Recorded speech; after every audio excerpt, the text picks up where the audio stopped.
Marcos capítulo 16. Marcos capítulo 16. Eu quero ler com vocês o versículo de número 15 e o versículo de número 20. Marcos capítulo 16, versículo de número 15 e versículo de número 20, diz assim a palavra de Deus ao nosso coração. E disse-lhes: ide por todo o mundo, pregai o evangelho a toda criatura. Versículo 20. E eles, tendo partido, pregaram por todas as partes, cooperando com eles o Senhor e confirmando a palavra com os sinais que se seguiram. E nós dizemos: falar da obra missionária deveria falar daquilo que é mais comum para a igreja. Na verdade, eu aprendi que inclusive as coisas óbvias devem ser ensinadas. Às vezes, o que é óbvio para uma pessoa não está tão esclarecido para outra. É por isso que o apóstolo Paulo disse assim: eu não me canso de vos dizer as mesmas coisas. E o apóstolo Pedro, quando escreveu a sua epístola, ele disse assim: eu vos escrevo para que vos lembreis. O que Pedro quis dizer é que ele estava falando, mas era só para lembrar os crentes, porque eles já sabiam. Deveria ser assim quando se trata do assunto missionário. Deveria ser algo tão comum entre nós, no nosso cotidiano, no nosso coração, que qualquer um que assumisse o púlpito para falar disso, falaria de algo que é intrínseco à nossa vida e ao nosso caminhar.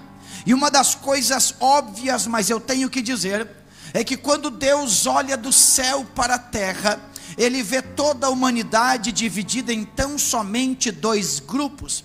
Não há uma terceira via, não há um terceiro grupo. Deus, olhando do céu, Ele divide toda a população de Candelária em dois grupos. O grupo dos crentes Ele chama de missionário, e o grupo dos descrentes Deus chama de campo missionário.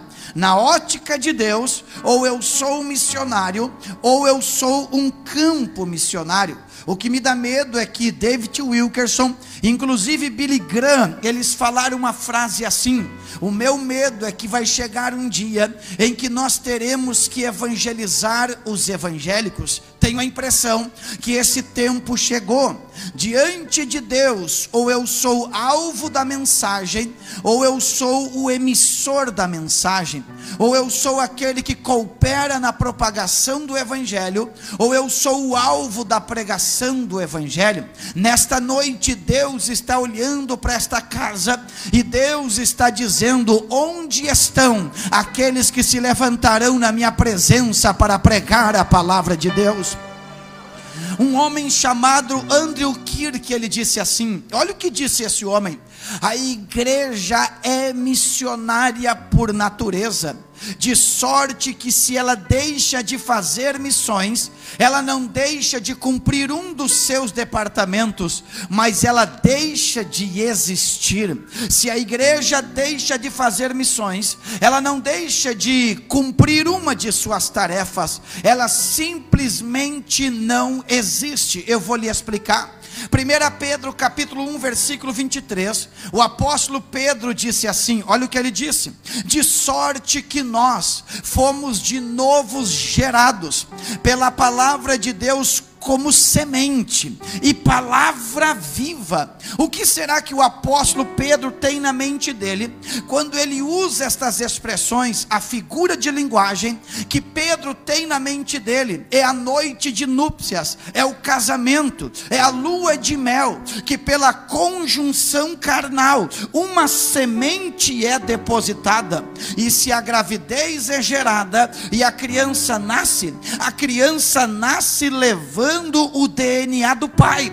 O que Pedro está dizendo é isso: se vocês nasceram de Deus por intermédio de uma intimidade, a natureza de Deus está dentro de vocês, oh glória. E perceba que o texto diz que esta palavra é viva. A expressão viva na sua raiz significa aquilo que se movimenta na mente de Deus. É impossível um crente nascer de novo, ter a natureza divina e estar estagnado, atrofiado, estático no mesmo lugar. Se nasceu de novo, se tem a natureza de Deus, algo se move dentro dele, oh glória. É por isso que Jeremias capítulo 20 versículo 9, quando Jeremias está no ápice da sua depressão ministerial, ele diz: não vou mais fazer menção do nome dele, mas ele disse: enquanto eu falava isto queimou os meus ossos. Esta noite, na autoridade do Espírito de Deus, Deus vai te dar uma experiência gloriosa, porque Deus conta contigo nesta tarefa. Quem recebe esta palavra? Então não há opção. Se eu nasci de novo, se eu sou um crente perdoado, eu sou cooperador do reino de Deus, como diz 1 Coríntios 3:9. E diante desta ideia, eu tenho pregado esta palavra, e disse, Miriam sabe, que eu quero pregar esta mensagem pelo menos 1000 vezes. É por isso que ela se tornou livro. Se eu não alcançar a pregar 1000 vezes, ela está aí para que outros ouçam e leiam. Eu descobri que há pelo menos 4 vozes que nos motivam a pregar o Evangelho.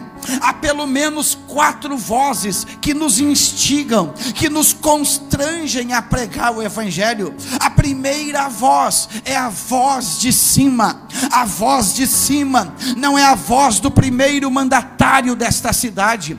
A voz de cima não é a voz do nosso pastor presidente. A voz de cima é a voz daquele que Isaías disse assim: no ano em que morreu o rei Uzias, eu vi o Senhor assentado em um alto e sublime trono, oh glória. A voz de cima é a voz de Deus. E o Salmo de número 29 diz assim: a voz de Deus é poderosa, é mais forte que o bramido do mar. A voz de Deus, ela é tão poderosa que diz o Salmo que ela despedaça o cedro do Líbano e ainda libera a labareda de fogo. A voz de cima é a voz de Deus. Qual é o conflito desta geração romantizada? É que a voz de cima, ela não pede, a voz de cima ordena. É difícil na mente de alguns receber esta verdade, porque alguns receberam o Evangelho, na verdade oriundo dos Estados Unidos, com viés da teologia da prosperidade, que é o determinismo. Então não cabe na mente de alguns um Deus que manda e que não aceita ser questionado. Mas assim é o nosso Deus. A Bíblia diz em Romanos capítulo 9: quem és tu, ó barro, para questionar com o oleiro? Quem és tu, coisa formada, para questionar com o teu Criador? Esta voz de cima, ela ordena, e não há espaço para questionamento, não há espaço para tentar fugir. É por isso que Charles Haddon Spurgeon dizia assim: todo crente, ou ele é um missionário, ou ele é um impostor no reino de Deus. Ou ele é um missionário, ou ele é um impostor no reino de Deus. Um homem chamado William Adams, ele diz assim: dos 12 apóstolos, o único que não se tornou um missionário, ele veio a ser o traidor. O único que não fez missões, ele colocou preço e traiu a Jesus. A voz de cima é a voz que ordena, oh glória. É por isso que a Bíblia diz assim: Mateus capítulo 9, versículo 35 diz que Jesus percorria, Jesus via e Jesus sentia compaixão pela multidão. E ele disse: rogai ao Senhor da seara para que envie mais trabalhadores. Eu estive há muitos anos atrás em Montevidéu, lá num encontro da Associação Evangelística Billy Graham, e aquele encontro era uma conferência sobre evangelismo e missões, e o doutor Pedro Lapagian, quando pregou esse texto de Mateus 9, ele explicou que a expressão envie trabalhadores significa: pegue alguém, nem que for pelo pescoço, e jogue para a obra. Eu sei que alguém diz: como é assim, pastor? Se a Bíblia diz que Jesus está na porta, e se alguém ouve a voz e abre, então ele entra. Jesus respeita. Jesus só tem que pedir licença para a igreja que já mandou ele embora, mas a igreja que tem ele ainda no centro, ele manda, ele faz o que ele quer, quando quer. Quem recebe esta palavra é ele. Ah, pastor, eu não acredito. A minha Bíblia diz que Deus pegou o Ezequiel pelos cachos do cabelo. Quem tem cabelo, ele pega pelo cabelo, e quem não tem, ele pega pelo pescoço. Mas que ele joga, ele joga. Ele tem poder no céu, na terra, debaixo da terra. Ele manda em mim, manda em ti, manda em nós. Quem recebe esta palavra? A voz de cima, aleluia, a voz de cima ordena. Eu gosto do testemunho de nossa irmã Sofia Miller. Sofia Miller, diz a biografia, que era uma jovem senhora magricela, e ela está passando por uma praça e um evangelista está pregando. Enquanto ela passa, Deus abre o coração, ela se entrega para Jesus. Em pouco tempo ela se entrega para o campo missionário, e o direcionamento que ela recebeu foi para a selva colombiana, lá no rio Insana, e lá ela começou a trabalhar com os ribeirinhos. Por um erro providencial, ela adentrou também as terras brasileiras pregando o evangelho. Você vai escutar o antropólogo presbiteriano Ronaldo Lidório contar que enquanto um aldeão ia remando, o outro ia com uma lamparina, e a nossa irmã Sofia ia traduzindo o Novo Testamento para o dialeto curipaco. Ela gastou aproximadamente 40 anos da vida dela pregando para duas tribos, a Baniva e a Curipaco. Então nossa irmã, já no fim de seu ministério, ela já estava terminando a sua carreira. Então um jornalista cristão chegou a nossa irmã e disse: irmã Sofia, conte para nós como é que foi a tua chamada. A irmã Sofia olhou para o jornalista e ela disse assim: eu não tive uma chamada, eu li uma ordem e eu obedeci esta ordem. Oh glória! Ah, nós vivemos uma geração sensitiva. Se sentir, faz. Se não sentir, não faz. Tem coisas que não é para sentir, tem coisas que é para fazer. Imagina eu acordar o meu filho mais velho às 6 e pouca da manhã para ele ir na aula, e ele olhar para mim, ele tem 19 anos, ele olhar para mim e dizer assim: meu pai querido, eu não sinto de Deus de ir na aula hoje. Eu vou fazer ele sentir na hora, o sentidor dele vai ser ativado na hora, porque não é questão de sentimento, é questão de obrigação. Alguém está recebendo esta palavra? Eu vou dizer uma frase, ela não é minha, parece chula, mas não é. Olha o que disse Jim Elliot. Este homem foi um mártir missionário entre os índios Aucas. Ele disse assim: nós não precisamos de uma grande chamada, o que nós precisamos é de um chute no nosso traseiro. Deus nos chamou, Deus nos deu unção, agora se coloque na presença dele e faça o que ele mandou você fazer. Aleluia. A voz de cima ordena. Tanta coisa que dá para você pensar. Você já leu na Bíblia aquelas frases que dizem assim: se o meu povo me der ouvidos. Quem já leu essa frase? Aquela outra: se o meu povo me obedecer. Quem já leu essa frase? No hebraico é a mesma coisa. Se o meu povo me ouve e se o meu povo me obedece, é a mesma coisa, porque na mente de Deus é impossível alguém ouvi-lo e desobedecê-lo. É impossível. É por isso que a Bíblia diz em Êxodo 19, versículo 16 e depois versículo 19 por ali, que enquanto o povo está no pé do monte, eles ouvem trovões e vê relâmpago, mas quando Moisés está no alto do monte, eles ouvem a voz de Deus. Qual foi o argumento do povo? O povo disse assim, ó: fale Deus com Moisés e Moisés fale a nós outros. Por quê? Porque se nós ouvir Deus, não dá para nós enganar Deus, mas se ouvir Moisés, dá para enganar Moisés. É por isso que a lei não é lei de Deus, é lei de Moisés, porque de Moisés dá para fugir. Não vai dar para fugir, porque Deus está de olho em você, Deus está de olho na sua casa. Deus, alguém recebe esta palavra? Deus me trouxe hoje aqui, porque Ele vai fazer um divisor de águas na sua história. A voz de cima, ela ordena, mas a segunda voz é a voz de dentro. Enquanto a voz de cima é a voz de Deus, a voz de dentro é a voz do Espírito Santo. Enquanto a voz de cima ordena, a voz de dentro constrange. Por que a voz de dentro constrange?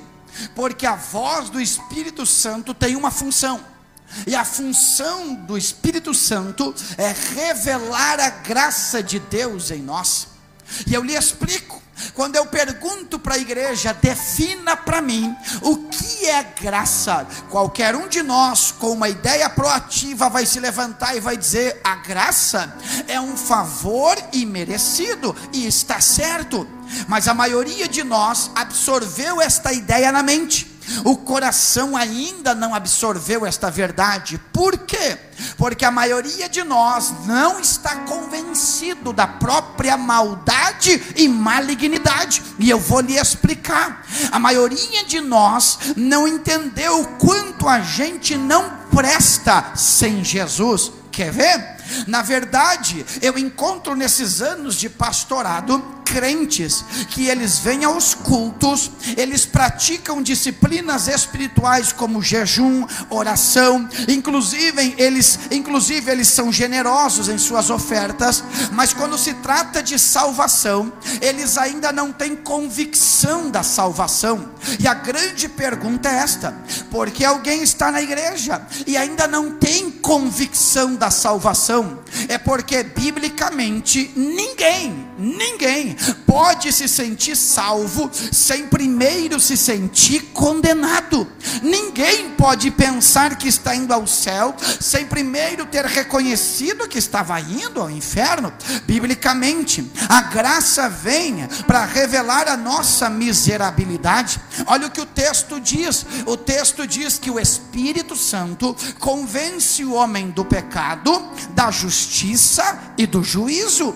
Então só pode se sentir salvo quem primeiro se sentiu condenado. Paulo trata isso em Romanos capítulo 1. Paulo fala dos gentios, de nós, e Paulo faz uma lista meticulosa dos pecados, e Paulo diz que o pior castigo que Deus dá para alguém é entregar este alguém para ele mesmo. Então quando Paulo fala que os gentios são pecadores, os judeus se orgulharam, e no capítulo 2 de Romanos, Paulo diz assim: quem és tu, ó homem, que julga o servo alheio e praticas o mesmo? Paulo diz: tu engrossas o teu orgulho pelo conhecimento da lei. Mas Paulo diz que mesmo eles tendo conhecimento da lei, eles estão em pecado. Aí Romanos capítulo 3 versículo 23, para ninguém fugir, Paulo diz: todos pecaram e destituídos estão da glória de Deus. Aí Paulo diz em Romanos 6, 23, o salário do pecado é a morte, e esse pecado é terrível. O próprio Deus disse em Gênesis capítulo 6, vejo que o homem é mau continuamente. Deus está dizendo: a maldade do homem só vai crescer. É por isso que Romanos capítulo 7, Paulo diz assim: quem me livrará do corpo desta morte? Ele está dizendo: há um pecado que batalha contra mim para que eu não sirva a Deus. Quer ver que eu e você, sem Jesus, não temos o valor de 10 centavos de real? E não importa o quanto o senhor bate no peito e diz assim: nunca registrei um BO numa delegacia. Não importa quanto a senhora moralista diz: eu casei na igreja, honrei a minha família. Eu quero dizer para a senhora algo que vai lhe escandalizar. Até a senhora que sempre teve uma vida moralmente justa e casou na igreja e honra a sua família, eu vou dizer uma coisa: o mesmo sangue, a mesma quantidade de sangue de Jesus que a senhora precisa, é a mesma quantidade que a prostituta precisa. Para o senhor que já bateu no peito e disse: meu sobrenome é trabalho, o mesmo sangue que te perdoa é o mesmo, a mesma quantidade perdoa o rapaz que está fumando pedra de crack agora. Não, você não entendeu. A tua moralidade não garante a tua salvação. O que garante a salvação é a misericórdia de Deus que nos alcançou. A Bíblia diz em Jeremias capítulo 13: pode o etíope mudar a cor da sua pele? Não. Assim vocês, acostumados a fazer o mal, não podem fazer o bem. Isaías 64 diz: todas as vossas obras de justiça não passam de um trapo de imundícia. Trapo de imundícia era o pano que estava sobre a ferida do leproso. Olhe para mim, se o leproso, como ser humano, indivíduo social com vínculos, quando a lepra era diagnosticada, ele tinha que deixar de abraçar pai, mãe, filhos, esposa, e ele tinha que ir para o leprosário. Se o ser humano com sentimentos era desprezado, quanto mais o pano que estava sobre a sua ferida infecciosa, aquele pano jogado no chão. Deus está dizendo assim: tudo aquilo que tu acha que é bom em ti, não passa de um pano apodrecido jogado no chão. Eu quero dizer aos jovens que aqui estão, e com todo temor o pastor diz: nós temos 2 filhos, o Gonçalo e a Suelen. Suelen completou 15 anos há poucos dias atrás, e nós descobrimos, e eu já li esta Bíblia algumas vezes, eu nunca descobri Deus, nunca encontrei Deus sendo chamado de vô, porque Deus não é vô. E por que Deus não é vô? Porque filho de crente não é neto de Deus.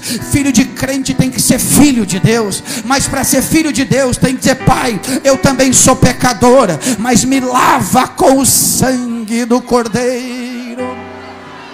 A voz de dentro te constrange, porque a Bíblia diz no Salmo 49, pode alguém, olha o que diz o Salmo 49, pode alguém vender todas as suas fazendas e juntar o dinheiro e tentar pagar o resgate de seu amigo?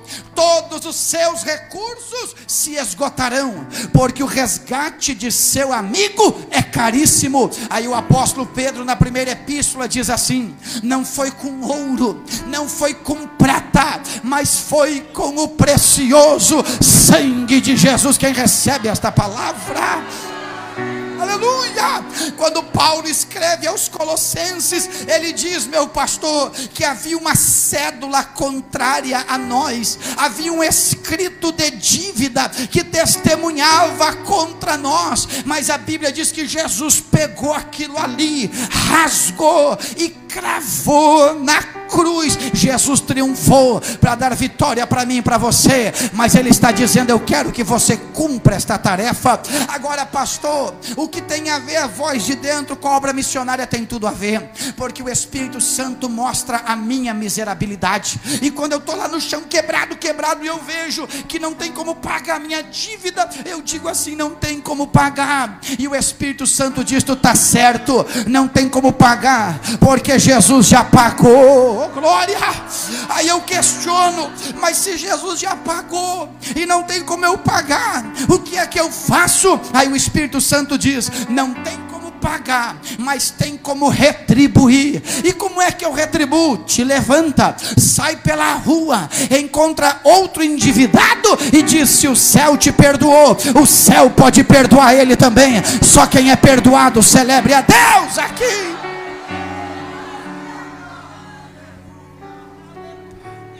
Aleluia, aleluia. Pregar o Evangelho é no mínimo gratidão com o que Deus fez com você.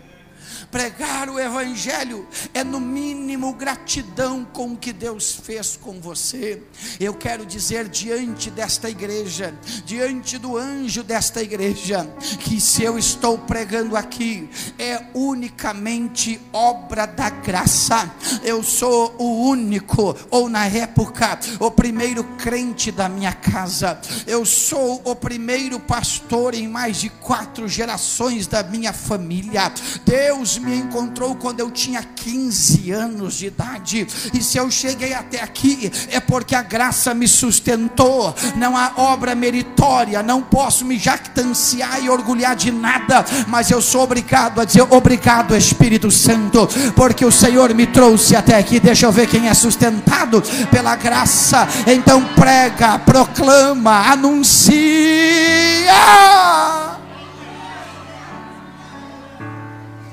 Aleluia. Eu sinto a graça do Espírito Santo.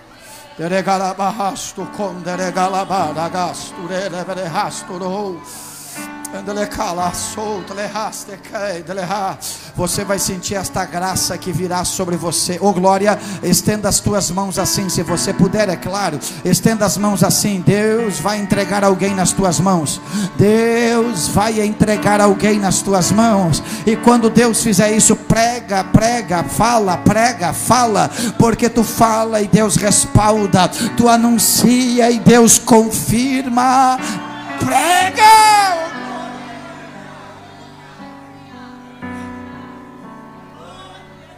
Aleluia. A terceira voz que me motiva a pregar o evangelho. A primeira é a de cima, que é de Deus, que ordena. A segunda é a de dentro, que é do Espírito Santo, que constrange. A terceira é a voz de fora, daqueles que habitam no mesmo ambiente que nós e clamam por socorro.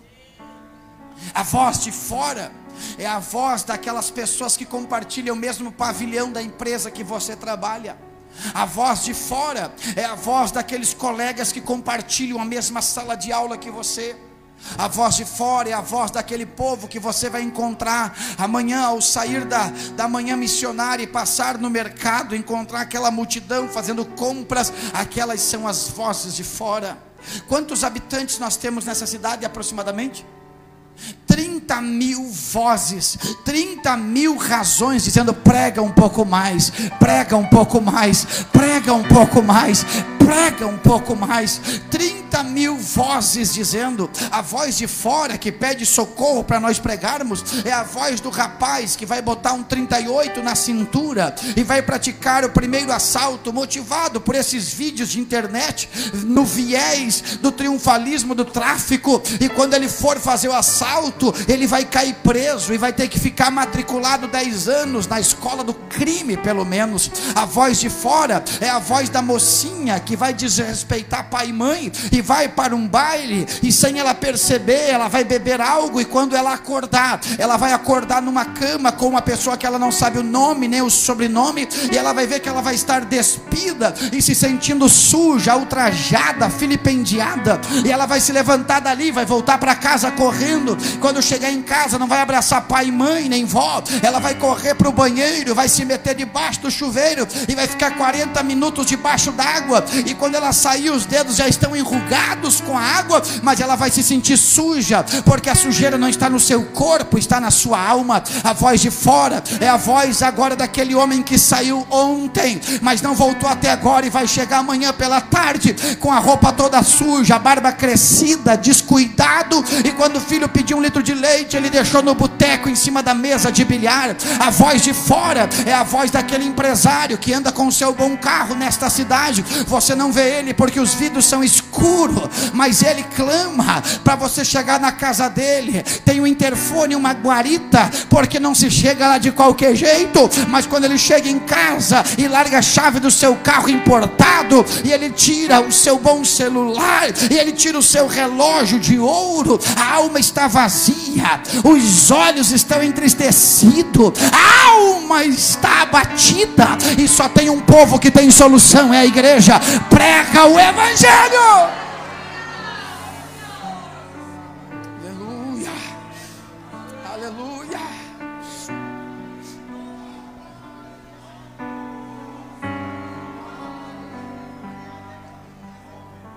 quem você tem pregado nesses dias?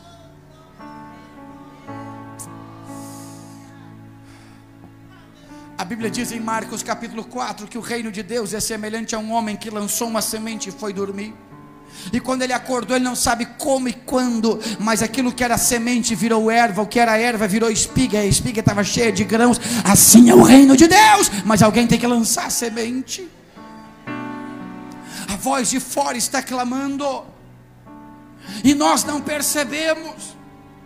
Suelen chegou um dia da escola, e se não me equivoco era Setembro Amarelo, e ela disse: pai, eu tenho que fazer algo concernente a isto. E eu disse: vamos falar sobre dor. Ela disse: pai, vamos escrever algo sobre dor, vamos. E mente de pregador é meio criativa. Eu disse: nós vamos falar de 4 dimensões da dor. Pai, anote aí primeiro, a dor causada. A dor é causada pela falta de um abraço, pelo menosprezo, pelo abandono. A dor é causada, quem sabe, até mesmo por uma violação, pelo um toque errado. Esta é a dor causada. A segunda dimensão da dor é a dor ignorada. É quando a pessoa vem e ela muda o temperamento e a gente não percebe. Quando eu fui fazer o meu estágio para estar habilitado para dar aula na rede pública, a professora me disse assim: Marciano, quando você estiver lecionando, você tem que estar atento. Se o aluno é extrovertido, sempre alegre, mas ele veio um dia triste, ele veio outro dia triste, ele veio o terceiro dia triste, alguma coisa aconteceu dentro de casa. Não ignora, tem coisa errada nisso aí, mas a gente ignora. A gente senta do lado de uma pessoa que a gente não pergunta quem é, a gente não conversa, a gente não sabe como é que tá. Na verdade, a gente olha para o longe e esquece do perto. A gente está no meio, mas não percebe as dores, as aflições, as necessidades. Eu estou pregando aqui, tem gente aflita, dolorida. É por isso que eu tenho que pregar com alma e com respeito a você. Aí a dor é ignorada. Aí vem terceira dimensão, a dor não vencida. A pessoa, no intuito de matar aquilo que está matando ela mesma, ela tira a própria vida. Daqui um pouco só veio a notícia nos entristece. E então entra a quarta dimensão da dor, a dor deixada. Quando nós perdemos alguém, nos questionamos: por que não vimos antes? Por que não percebemos? A minha Bíblia diz em Lamentações 3:51: o meu olho move a minha alma. Em Apocalipse diz: unja os teus olhos com colírio para que tu vejas. Eu quero ter sensibilidade para ver. Quem quer ter sensibilidade para ver? A voz de fora.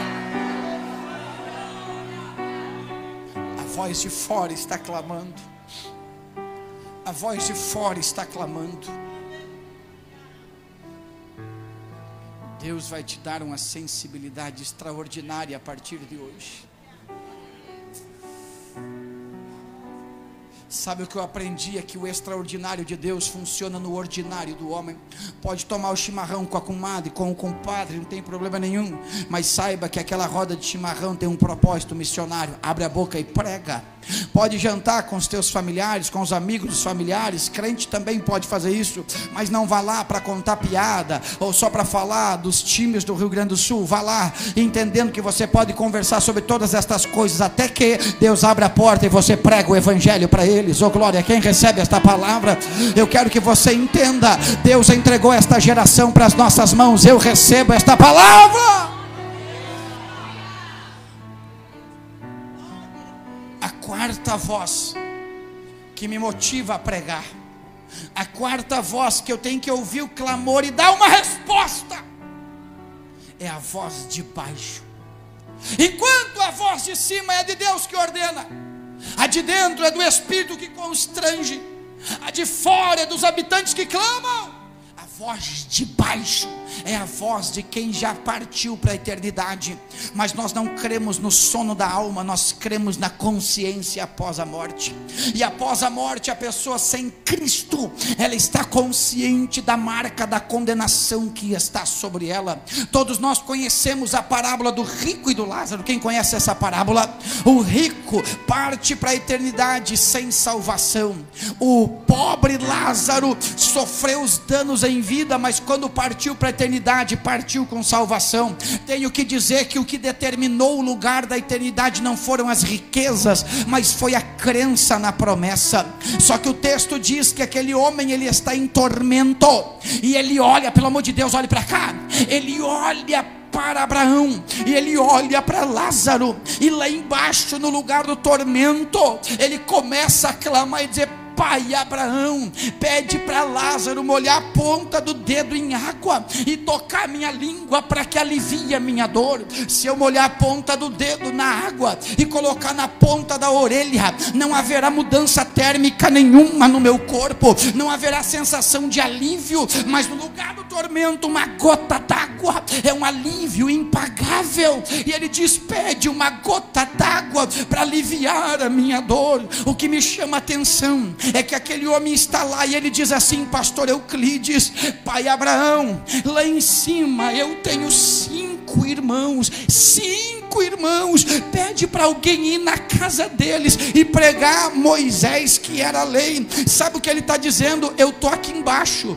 mas eu acredito que a única ferramenta que pode evitar alguém de vir para cá é a pregação do evangelho. Lá no inferno tem mais consciência missionária que na igreja. Ele diz: eu não quero que ninguém mais venha para cá.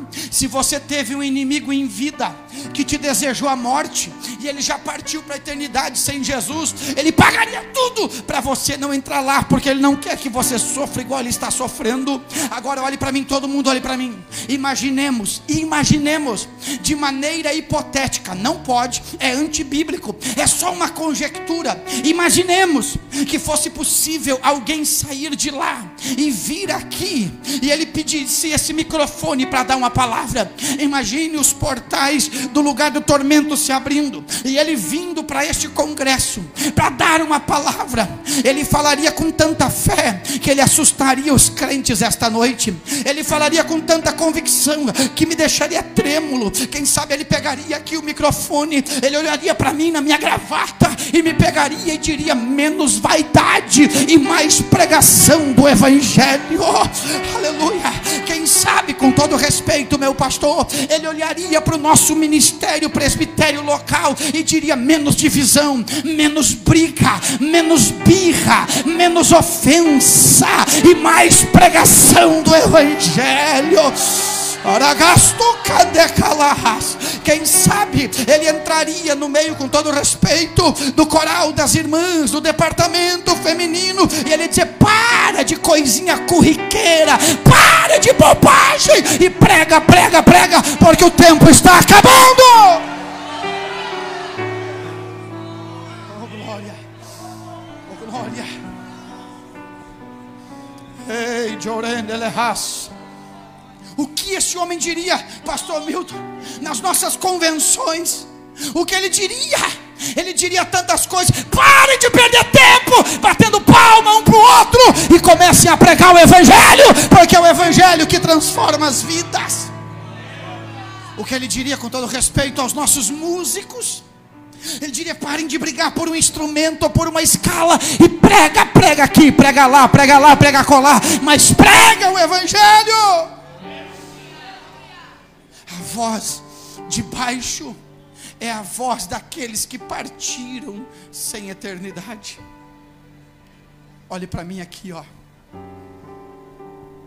Eu não vou muito longe agora. Diante de tudo que nós estamos ouvindo, há um temor do Espírito Santo sobre nós. Há um endividamento de Deus sobre nós. Enquanto eu estou pregando, o Espírito Santo, como nós falaríamos em espanhol, vai machacando nosso coração. Ele vai batendo, vai nos humilhando. E a gente se sente constrangido. A gente não vê a hora de acabar essa palavra. Para de pregar de uma vez, pastor, já entendi. Está me constrangendo, está me envergonhando. Mas os irmãos sabem, com todo temor, eu estou pregando isso para mim primeiro, porque o ouvido mais próximo da minha boca é o meu mesmo. A gente sai da igreja e algo nos anestesia, e amanhã não lembramos mais do que Deus falou hoje conosco. A grande pergunta é esta: se temos razões para pregar o evangelho, por que não pregamos? Eu vou lhe dar 3 razões pontuais e rápidas. Primeiro, não pregamos hoje porque julgamos ter tempo para outra oportunidade. Nós somos tão, mas tão prepotentes, que nós nos consideramos donos do tempo. A gente gente faz uma agenda para se programar, para não ficar perdido, para ter uma boa gestão, mas quem garantia que eu chegaria aqui hoje para pregar? Quem vai garantir que semana que vem, no meio da semana, eu estou lá em Jaraguá do Sul? Quem garante isto? É muita prepotência alguém julgar que tem domínio do tempo. O apóstolo Tiago disse assim: ao invés de vocês dizerem iremos, derrubaremos, construiremos e colheremos, vocês devem dizer: se Deus permitir, viveremos e faremos. Porque o que é a vossa vida se não a neblina que aparece e logo desaparece?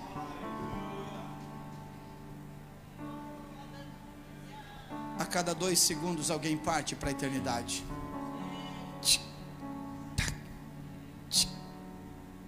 Morreu um. Mais um. E se você estiver com o celular ligado, pode vir uma notícia triste para você, dizendo: era um dos teus. E o pior não é perder alguém, o pior é perder alguém sabendo que Deus te entregue nas tuas mãos, e você não pregou, não orou, não jejuou, não pagou o preço por esta pessoa. Quando eu estava escrevendo esse livro aqui, eu entrei em um site estatístico sobre quantos nascem e quantos partem para a eternidade. Mas ele estava ali online, ele estava na hora, é incontável, não tem como, pastor Euclides, o número vai mudando toda hora, gente que nasce, gente que parte. Olhe para mim aqui, ó. Deus te deu um tempo, aproveita o tempo que Deus te deu e faz o que Deus mandou você fazer, bendito Deus. Quando eu comecei a pregar o evangelho, eu tinha 15 anos de idade. Até era bonitinho pregando, porque as pessoas diziam: mas é um gurizinho pregando. Eu até podia falar alguma coisa errada, porque eu era um menino, e os irmãos ainda aceitavam. Mas os anos já passaram. Cabelo branco está aparecendo, não apareceu mais, porque é a raça mesmo. Mas os anos estão passando, as crianças estão crescendo, e daqui um pouco meu tempo acabou. E quando eu chegar na glória, Ele não vai perguntar quantas casas eu comprei, quantos carros eu comprei, ou se eu tive título universitário. Ele vai perguntar quantas almas você ganhou lá no tempo que eu lhe dei. Se temos razões para pregar, por que não pregamos? Em segundo lugar, não pregamos porque nos achamos donos dos recursos. Como é que é a nossa força de expressão? A gente olha para a mulher e diz assim: ô negra, pega lá a chave do meu carro. O carro é mais dela e do banco do que meu. Mas é uma força de expressão. Suelen, depois que aprendeu a dizer papai e mamãe, Suelen aprendeu a dizer: és mio, dá-me-lo. É meu, me dê. Porque o egoísmo é intrínseco dentro de nós. Nós não queremos dar nada. Eu posso falar diante do céu e diante do inferno, porque o céu me respalda e o inferno me respeita. Deus me ensinou a ser generoso. Olhe para mim aqui, ó, todos vocês. Conta para mim onde é que tu gasta o teu tempo e o teu dinheiro, e eu provo quem é o teu Deus.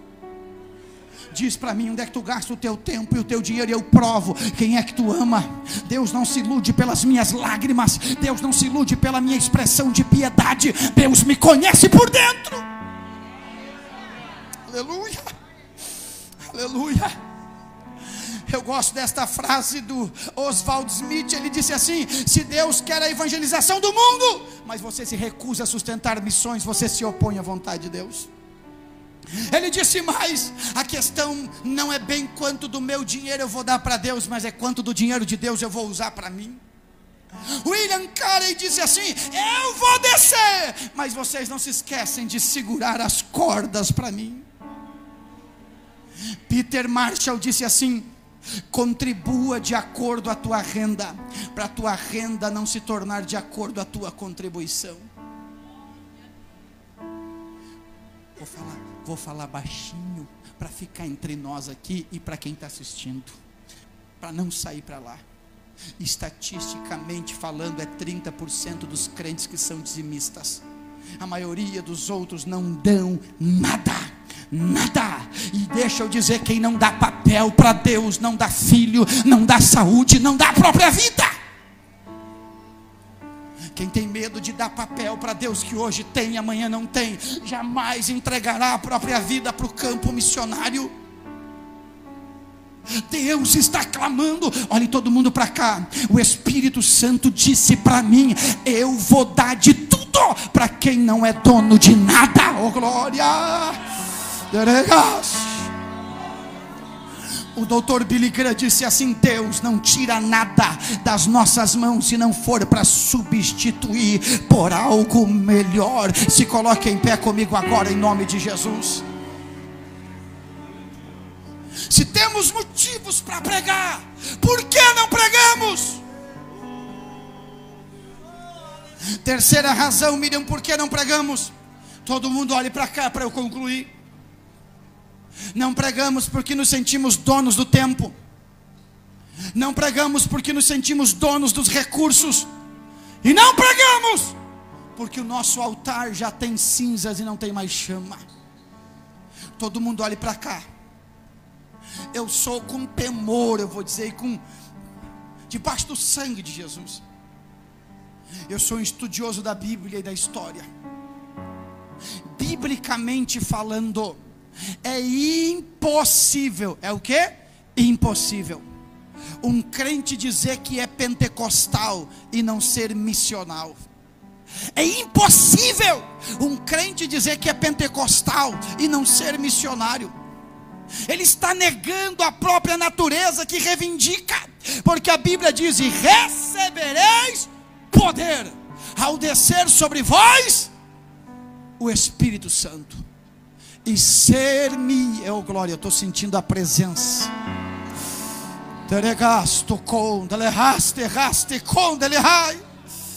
E recebereis poder ao descer sobre vós o Espírito Santo, e ser-me-eis testemunha.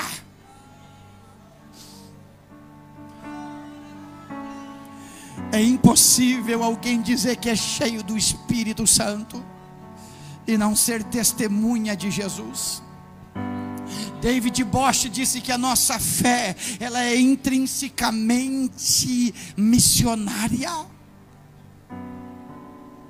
Eu sinto a autoridade do Espírito Santo. Hoje é mais do que avivamento corriqueiro. Hoje é Deus colocando as coisas no devido lugar para o nosso coração. Deus não vai lhe privar de voltar para a sua casa, para o conforto que você adquiriu com as suas forças. Mas se aquilo for te atrapalhar, Deus não vai aprovar. Ei, sabe o que eu descobri? Que tudo que Deus me deu, Ele me deu para aliviar a dor do aflito. Oh glória, eu não sei se você está percebendo, mas o tic-tac do relógio está indo, e Jesus está às portas. Eu creio que Jesus está às portas, aleluia. E quando Ele vier, por mais que eu ame a Miriam, por mais que eu ame o Gonçalo e a Suelen, o amor a eles é secundário. Eu amo a Jesus em primeiro lugar, eu vou com Ele. Eu quero orar, pastor Euclides. Quando eu cheguei em Antônio Prado, há 7 anos atrás, com a minha família, eu senti, Miriam me ouviu falar muitas vezes isso, eu senti que nós, a igreja, estávamos endividados com aquela cidade em pelo menos 20 anos. Eu não estou desfazendo o que os outros fizeram demais para os poucos recursos que tinham. Mas esse é o sentimento que nós temos que ter, pastor Nilton. Nós estamos endividados com a cidade que Deus nos deu. Aí a gente vai voltar para a nossa cidade, apesar dos desafios, amando a nossa cidade. Quando eu estou chegando em Antônio Prado, tem uma placa que diz Antônio Prado a 2 quilômetros. Já tem um negócio que mexe dentro de mim. Eu estou ativo, Deus me plantou naquele lugar. Eu vou pregar, eu vou curar os doentes, vou expulsar os demônios. Deus vai me usar, porque Deus é comigo.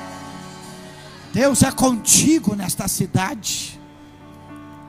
Agora, eu estou sentindo a autoridade do Espírito Santo, mas é agora. Ah, pastor, não vou sair do meu lugar porque é apertado, vai ficar desconfortável. Quem tem medo de perder conforto, não faz a obra missionária. Se Deus falou contigo, pastor, como é que eu sei que Deus falou? As tripas gelarem e as pernas amolecerem em alguns casos. Se Deus falou contigo, mas é agora, sem esperar por mais ninguém. sem questionar, e você quer fazer um pacto com Deus, dizendo: Deus, eu vou viver para a tua glória, e o que vier a minha mão para eu fazer, eu vou fazer, mas é agora. Deus não quer mais desculpa, e Deus nos dará uma manhã missionária poderosa amanhã de manhã. Mas se você quer orar comigo agora, o negócio não é com quem está do teu lado, é tu e Deus. Quer orar comigo agora, sai do teu lugar agora em nome de Jesus, e vem para o altar dizendo: eu quero ser um instrumento nas mãos de Deus agora. Pode vir em nome de Jesus. Aleluia, aleluia, aleluia. Pode vir ao Espírito Santo que está aqui. Oh glória, oh glória, oh glória. Na autoridade do Espírito de Deus, na autoridade do Espírito de Deus,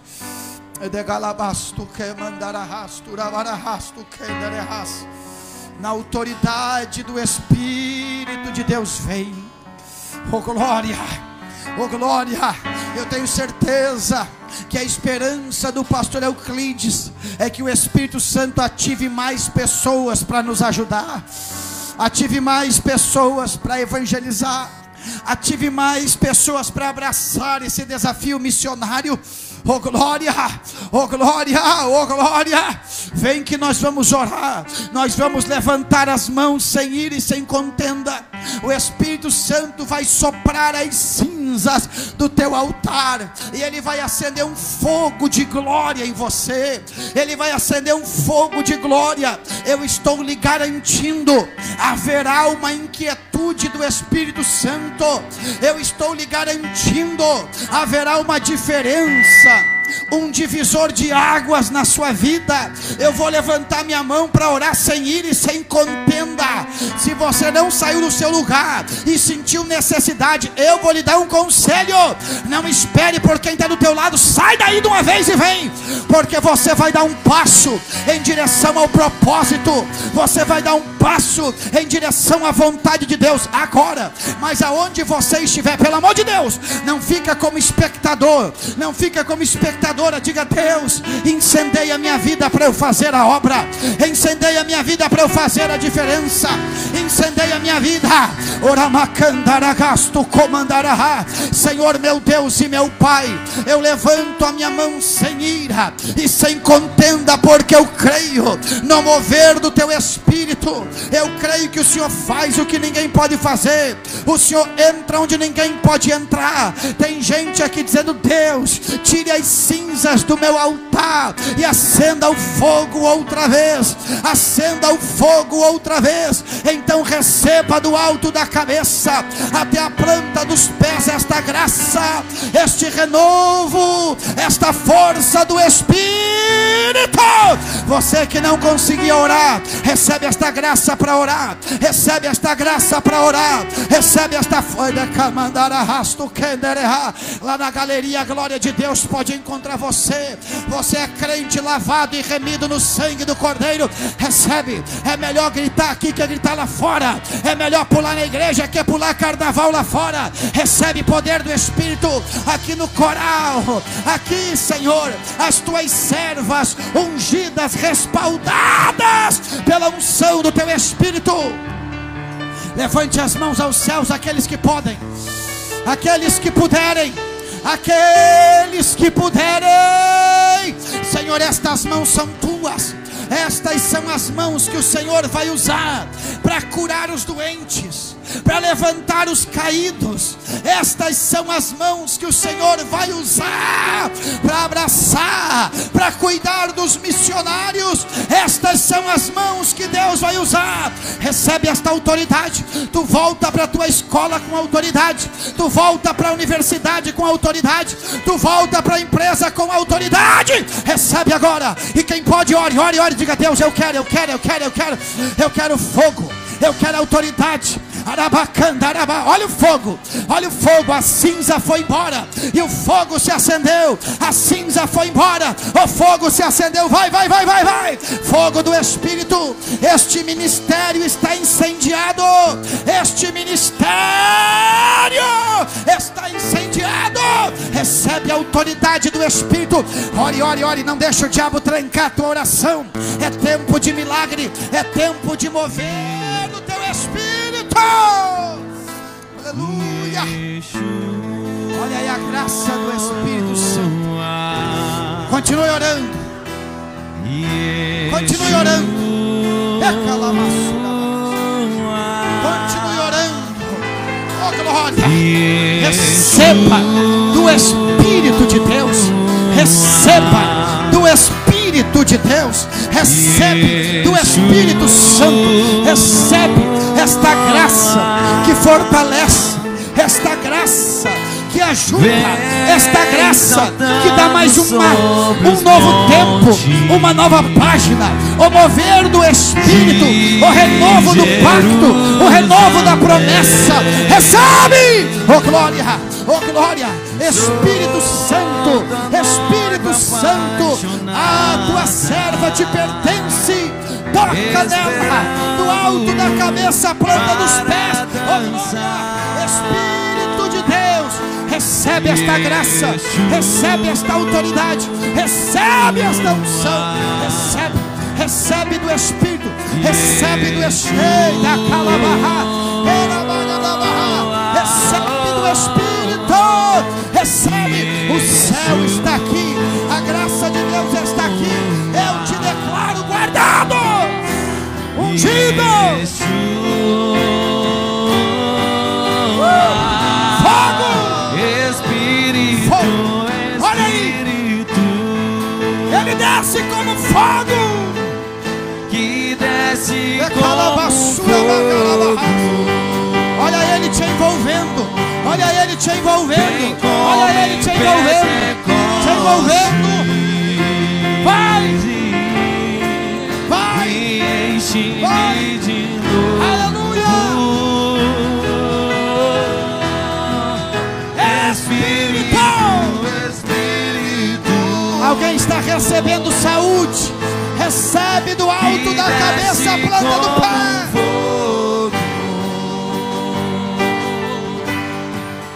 Vem como em Pentecostes e enche-me de novo. Eu navegarei no oceano. Deixa o fogo acender.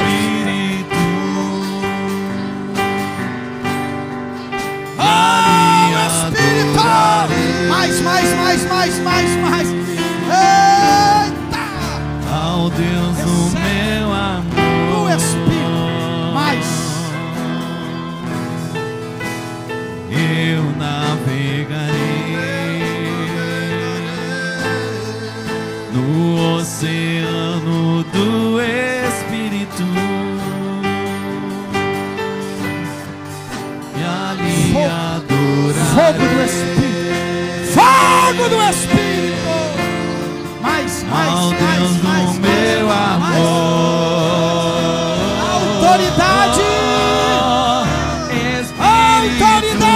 Espírito, fogo do Espírito, e desce como um fogo santo, vem como Pentecostes.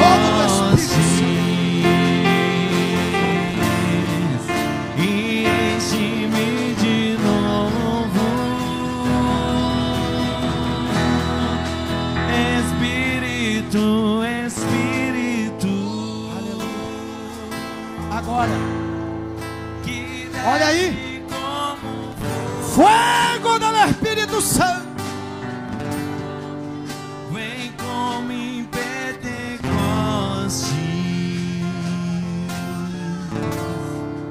e enche-me de novo. agora, para eu entregar a palavra ao nosso pastor. Com todo temor, você não tem o direito de sair daqui brigado com o Espírito Santo. Jesus fez tudo por você. Escute, nós não temos argumentos para justificar abandonar o Senhor, porque Ele é amor, Ele é misericórdia. Tem alguém esta noite que, na autoridade do Espírito Santo, quer reconciliar com o Senhor Jesus? Pastor, eu parei, algumas coisas aconteceram e elas não são importantes hoje. O importante é você retomar a sua aliança com o céu. Tem alguém para reconciliar? Você não pode ter vergonha de Jesus.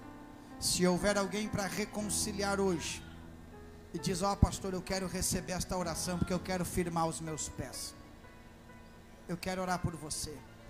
Tem alguém para reconciliar? Faz um sinal para o pastor orar por você. Eu quero voltar, pastor, eu quero retomar. Será que Deus ainda vai me usar? Claro que Deus vai te usar. Claro que o Espírito Santo vai te usar, porque Ele é um Deus de misericórdia, é um Deus de oportunidade.